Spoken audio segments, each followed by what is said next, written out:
Live now outside the Hy-Vee in Prairie Village. Betsy, what do parents need to know about this tonight?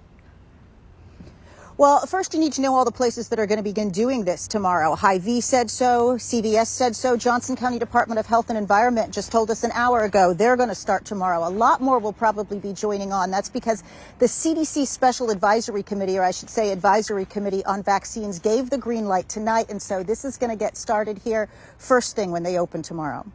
The CDC approval tonight comes 2 days after the FDA gave its emergency use authorization for the Pfizer vaccine to be used in kids as young as 12. Here's why that matters. The benefit is that it is going to help us get back to normal more quickly, help our kids get back to school, all the activities that they need to be involved in. Dr. Steve Lauer is a pediatrician at the KU Health System, where today 2 of their patients hospitalized with COVID are ages 10 and 17. Kids getting really sick is rare, doctors say, but a British study shows merely having a kid in your household increases your risk of being infected with COVID. The health system's pediatric ICU director, Dr. Michael Lewis, talks to families about it like this. What does it mean if your kid has COVID in your house?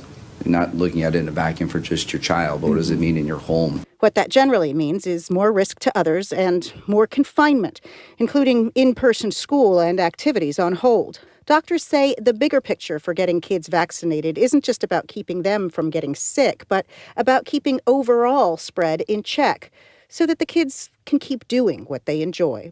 Allow them to continue to be well and not miss participation days or camp days or travel days because they have COVID-19. Now, Hy-Vee and CVS say you can get those vaccinations for your kids on an either by appointment or on a walk-in basis. But if you're planning to walk in, you're first going to want to check to make sure that your pharmacy has that vaccine, the Pfizer vaccine. Vaccinefinder.org is one good way to check on that. You'll also need to give written permission, and they will need to have an adult with them, preferably the parent who gave them that written permission.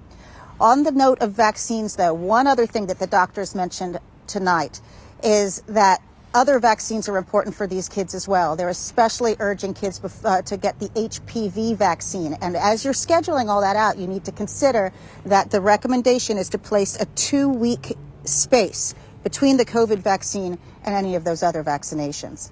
Live in Prairie Village, Kansas, Betsy Webster, KCTV 5 News. I'll be curious to see how many parents rush their kids to go get this one. Betsy, thank you for